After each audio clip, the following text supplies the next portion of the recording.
presented by Rimjim Music। बोली बोली शंकर भगवान की।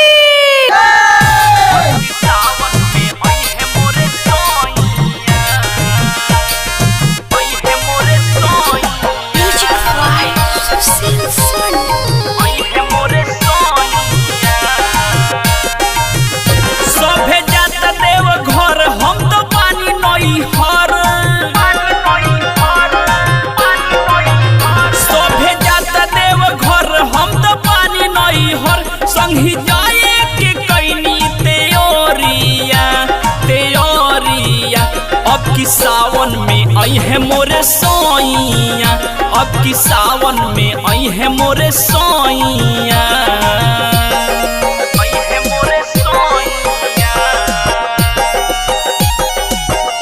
अब की सावन में आई है मोरे सोइया।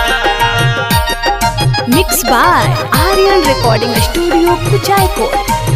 पहिने लगे रंग सोड़िया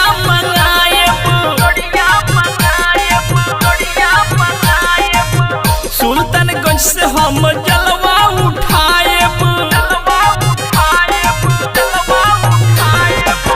पहने लगे रंग सोड़िया मंगाए, सुल्तानगंज से हम जलवा उठाए, चलब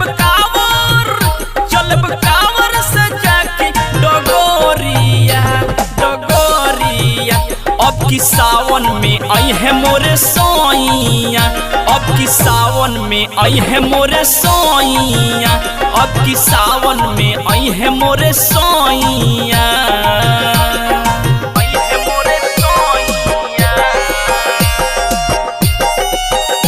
अब की सावन में आई है मोरे सोइया। बोली बोली हरिहर नाथ की। राजन गेंदर संगे मुकेश तिवारी,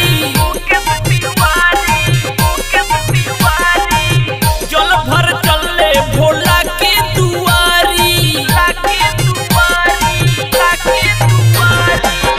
राजन गेंदर संगे मुकेश तिवारी, जल भर चले भोला के दुआरी, पियू अमित धइले ले गड़िया गड़िया, अब की सावन में आई है मोरे सोइया, अब की सावन में आई है मोरे सोइया, अब की सावन में आई है मोरे सोइया। Mix by Aryan recording studio Kuchaikot.